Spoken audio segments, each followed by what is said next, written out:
بسم اللہ الرحمن الرحیم۔ معزز ناظرین اکرام، السلام علیکم ورحمۃ اللہ وبرکاتہ۔ ناظرین اکرام، سیرت النبی صلی اللہ علیہ وسلم کا 7واں ایپیسوڈ آپ کے سامنے پیش خدمت ہے۔ محمد صلی اللہ علیہ وسلم کی دلچسپیاں اور شام کا دوسرا سفر۔ ابو طالب محمد صلی اللہ علیہ وسلم کو لے کر واپس آ گئے۔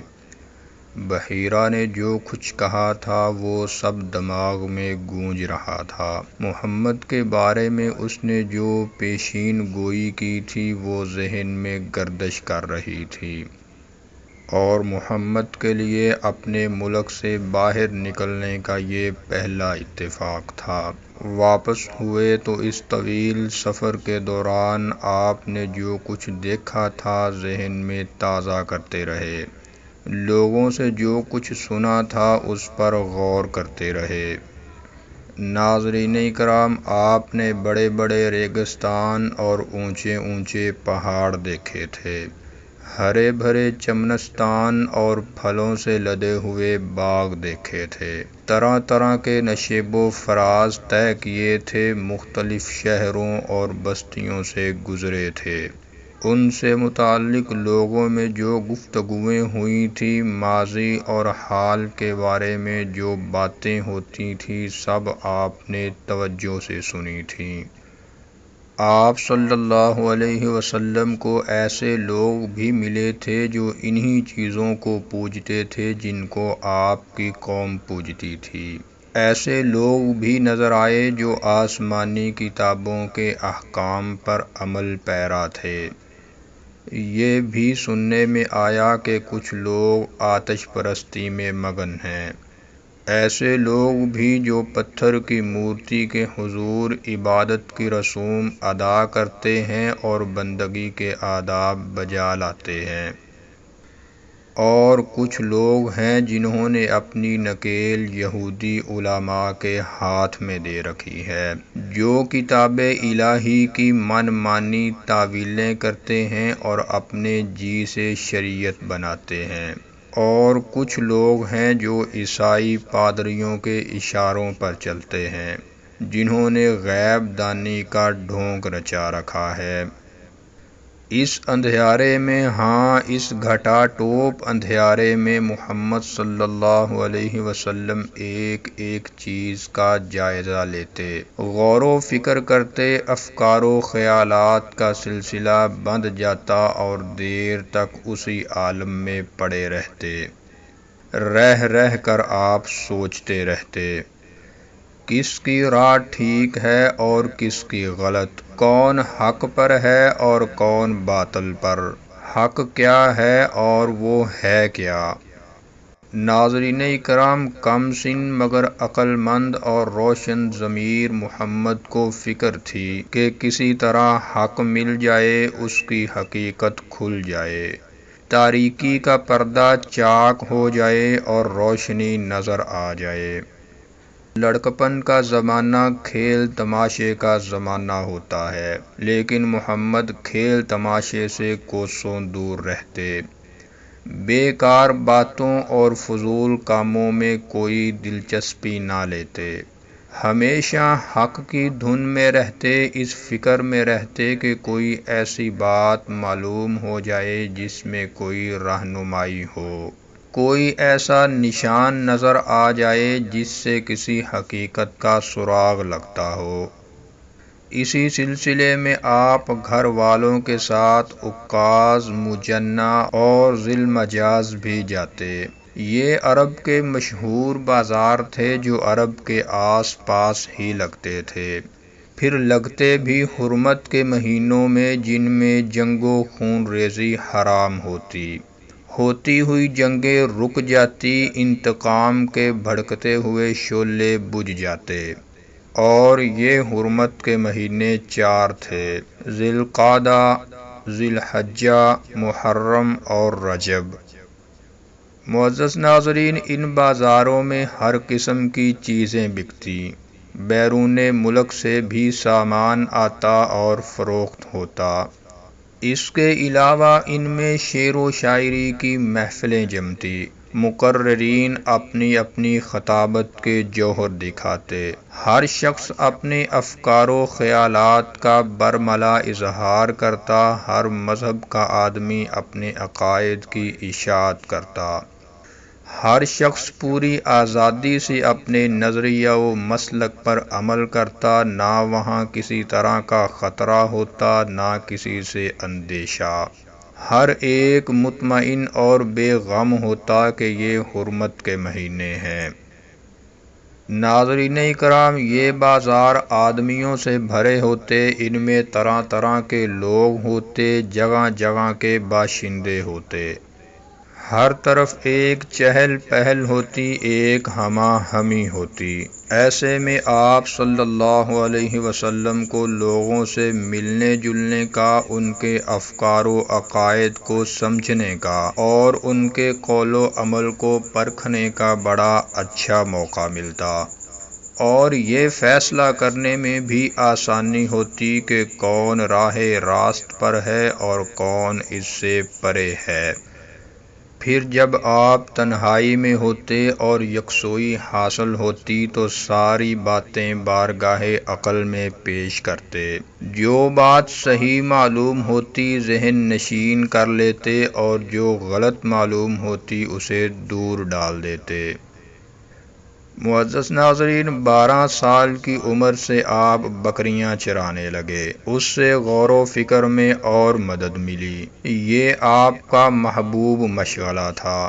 کچھ گھر والوں کی بکریاں ہوتیں اور کچھ قبیلہ والوں کی، ان کو لے کر آپ دور ٹیلوں اور میدانوں کی طرف نکل جاتے جہاں بکریوں کو آزادی سے چرنے کا موقع ملتا اور آپ صلی اللہ علیہ وسلم کی روح کو پرسکون اور پرکیف فضا میسر ہوتی۔ وہاں فکر و نظر کے لیے، غور و تدبر کے لیے آپ کے سامنے ایک وسیع میدان ہوتا۔ اللہ تعالیٰ کی یہ وسیع و عریض کائنات ایک کتاب کی مانند آپ کے سامنے کھلی ہوتی، آپ اس کی سیر کرتے اور اس کے اشاروں کو سمجھنے کی کوشش کرتے۔ اس طرح آپ نے اپنے لڑکپن کے ایام اور جوانی کے سال گزارے، نہ کہ دوسرے لڑکوں اور جوانوں کی طرح کھیل کود میں، ہنسی مذاق میں، فضول باتوں اور بے مقصد کاموں میں۔ معزز ناظرین، اس نو عمری میں بھی آپ صلی اللہ علیہ وسلم میں بڑوں کی سی سوجھ بوجھ اور دور اندیشی تھی۔ بچپن کا واقعہ ہے کہ کعبہ کی دیواریں بن رہی تھیں کہ مکہ کے بچوں نے اپنے تہبند اتار کر اپنے کندھوں پر رکھ لیے اور پھر اپنے کاندھوں پر پتھر ڈھونے لگے، لیکن آپ صلی اللہ علیہ وسلم نے اپنا تہبند اتارنے کی بجائے اس کو اور مضبوطی سے باندھ لیا۔ معزز ناظرین، اس پر چچا نے کہا کہ بچوں کو دیکھو، پتھر اٹھانے کے لیے انہوں نے اپنے تہبند اتار کر اپنے کندھوں پر رکھ لیے ہیں، اور اب کتنی آسانی اور مزے سے پتھر ڈھو رہے ہیں۔ اے محمد، تم بھی ایسا ہی کر لو، پھر کندھے نہیں دکھیں گے۔ چچا کے کہنے پر آپ نے بھی ایسا کرنا چاہا تو مارے غیرت کے آپ بے ہوش ہو گئے۔ ناظرین کرام، مکہ میں عام رواج تھا کہ رات کو لوگ اپنے اپنے کاموں سے چھٹی کر کے جمع ہوتے، طرب و نشاط کی محفلیں آراستہ ہوتیں، دلچسپ تفریحی پروگرام ہوتے، داستان گوئی اور داستان سرائی اس پروگرام کا ایک اہم جز ہوتا۔ کوئی شخص جس کو اس فن میں کمال ہوتا داستان سنانا شروع کرتا اور لوگ رات رات بھر بیٹھے سنتے رہتے۔ یہ گویا اس زمانہ کا کلچرل پروگرام تھا۔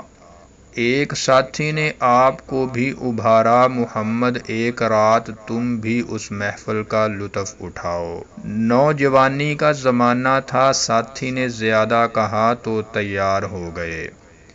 وہ آپ کے ساتھ بکریاں چرایا کرتا تھا۔ آپ نے فرمایا اچھا آج رات میری بکریاں تم دیکھتے رہنا، اور پھر اس تفریحی پروگرام میں شرکت کی غرض سے آپ آبادی کی طرف چل پڑے۔ راستے میں کسی گھر سے گیت کی آواز آ رہی تھی، آپ ٹھہر کر سننے لگے، کچھ دیر میں نیند آ گئی اور سو گئے۔ آنکھ کھلی تو دن چڑھ چکا تھا، سورج کی گرمی میں تیزی آ چکی تھی۔ آپ ساتھی کے پاس لوٹ آئے، ساتھی نے دیکھتے ہی پوچھا کہو محمد رات کیسی گزری؟ آپ نے فرمایا کیا بتاؤں، جا رہا تھا کہ راستے میں ایک جگہ گیت گانے کی آواز آئی۔ گیت بڑا سہانا تھا، آواز بھی بڑی رسیلی تھی، سوچا کہ تھوڑی دیر اسے بھی سن لوں پھر جاؤں گا، مگر بیٹھا تو نیند آ گئی، پھر آنکھ کھلی تو صبح ہو چکی تھی۔ معزز ناظرین، دوسری رات ساتھی نے پھر اکسایا، دیکھو آج یہ موقع ہاتھ سے نہ جانے پائے۔ چنانچہ آپ پھر روانہ ہو گئے، مگر راستے ہی میں تھے کہ کانوں میں گیت کی آواز پڑی۔ گیت بلا کا سہانا تھا، ایسا لگتا گویا آسمان سے آواز آ رہی ہے۔ آپ پھر سننے بیٹھ گئے، کچھ دیر میں نیند آ گئی اور سو گئے۔ 40 برس کی زندگی میں صرف 2 بار آپ نے اس قسم کا ارادہ کیا، مگر دونوں مرتبہ خدا نے بچا لیا کہ اے محمد تیری شان ان فضولیات سے بالا تر ہے۔ پھر کبھی خواب میں بھی اس طرح کا خیال نہ آیا، اور نہ کبھی کوئی ایسی بات سرزد ہوئی جس سے آپ کی امانت و دیانت پر کوئی حرف آتا ہو یا عفت و پاک بازی پر کوئی آنچ آتی ہو۔ آپ شرم و حیا کے پیکر تھے، عفت و پاک بازی کا اعلیٰ ترین نمونہ تھے، سچائی کے لیے پوری قوم میں مشہور تھے، دیانت داری اور ایمانداری میں تو اپنی مثال آپ تھے۔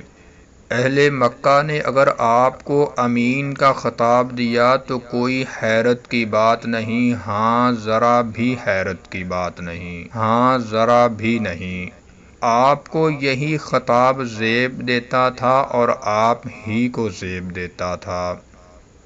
ناظرین کرام، آپ نے جوانی میں تیر اندازی سیکھی، جوان ہوئے تو فن سپاہ گیری میں مہارت حاصل کی، اور جنگ فجار ہوئی تو چچاؤں کے دوش بدوش رہے۔ یہ جنگ قریش اور حوازن کے درمیان ہوئی تھی اور تاریخی جنگ تھی، بڑی ہی خوفناک اور تباہ کن۔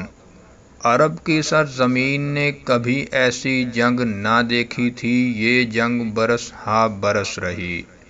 شریک ہونے کو تو آپ بھی ہوئے، لیکن کسی پر ہاتھ نہ اٹھایا۔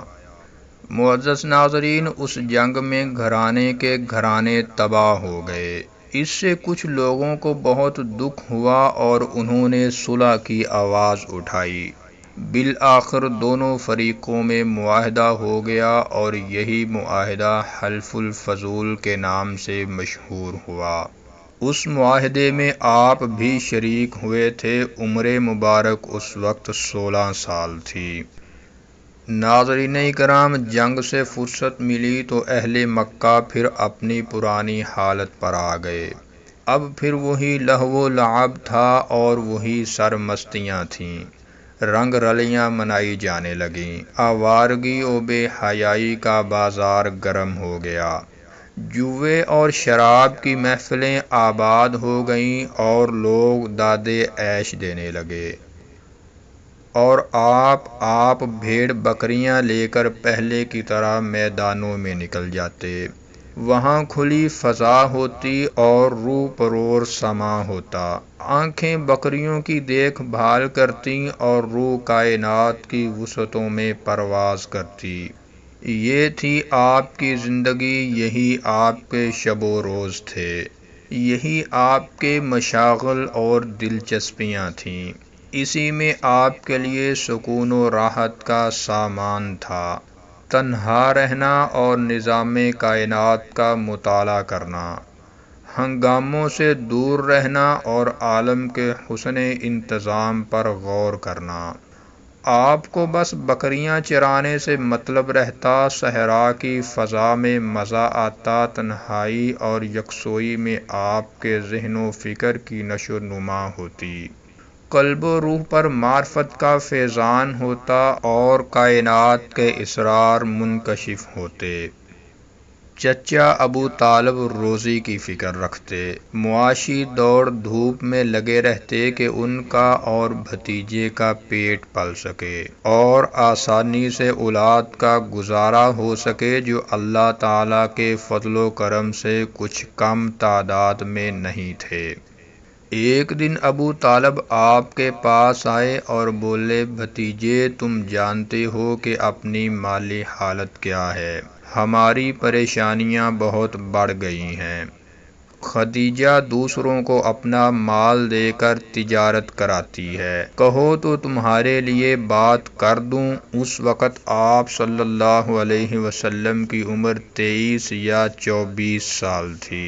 آپ نے فرمایا، چچا آپ جو فرمائیں سر آنکھوں پر۔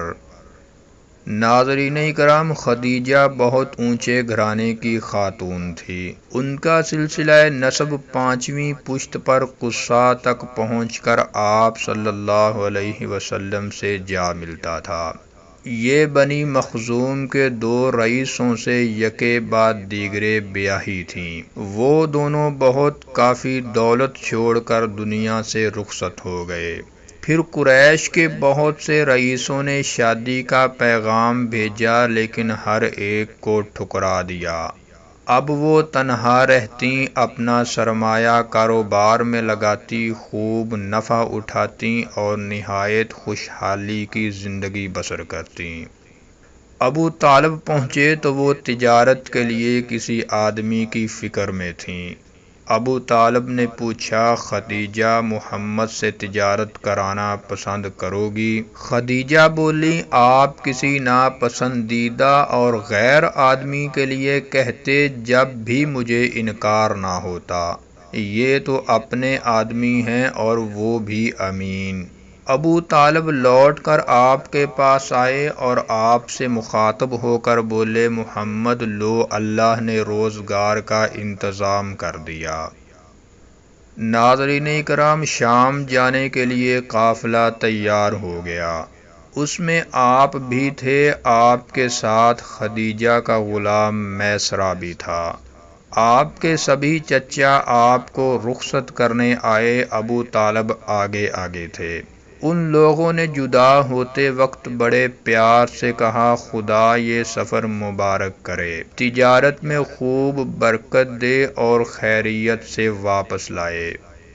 میسرہ کو بھی وصیت کی کہ دیکھو میسرہ، محمد صلی اللہ علیہ وسلم کا خیال کرنا، کوئی تکلیف نہ ہونے دینا۔ قافلہ روانہ ہو گیا۔ راستہ میں وہ ساری چیزیں پھر سامنے آتی رہیں جو آپ پہلے سفر میں دیکھ چکے تھے۔ چلتے چلتے قافلہ شام پہنچ گیا اور پھر اسی شہر بصرہ میں ٹھہرا۔ قافلہ میں جتنے لوگ تھے سب کی ہمدردیاں اور خیر خواہیاں آپ کو حاصل تھیں۔ آپ بھی ان کے لیے بہترین رفیق سفر اور سراپا خیر و برکت تھے۔ رہا خدیجہ کا غلام میسرہ تو نہ پوچھئے اس کا کیا حال تھا، جیسے وہ آپ کا غلام ہو، بے حد محبت کرتا، ہر وقت خیال رکھتا، آپ کی کسی بات کو نہ ٹالتا۔ جو کچھ سامان ساتھ تھا اس کی آپ نے بڑی کامیابی سے تجارت کی، ایک ہوشیار، تجربہ کار اور خوش تدبیر انسان کی طرح۔ پھر کسی کے ہاتھ کچھ بیچا تو بڑی خوش اخلاقی سے، کسی سے کچھ معاملہ کیا تو بڑی ایمانداری سے، کسی سے کچھ تبادلہ کیا تو بڑی دیانت داری سے۔ پھر واپس ہوئے تو خدیجہ نے جو فرمائشیں کی تھیں اور جو سامان منگوایا تھا سب ساتھ لائے۔ کیا کاروبار کی ان مصروفیتوں میں آپ کے اپنے معمولات چھوٹ گئے؟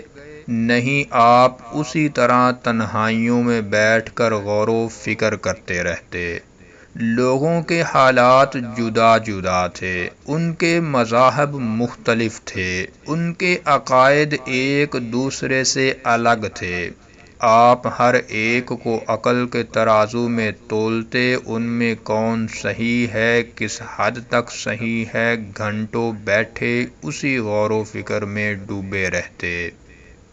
معزز ناظرین، جہاں قافلہ کا پڑاؤ تھا اس سے قریب ہی ایک بہت بھاری درخت تھا۔ ایک روز معمول کے مطابق آپ اسی کے نیچے بیٹھے ہوئے تھے۔ میسرہ ادھر ادھر کچھ کام دھام میں مصروف تھا۔ پاس ہی ایک گرجا گھر تھا۔ اس میں سے ایک راہب نکلا اور میسرہ کے پاس آیا۔ یہ تھا نستور راہب۔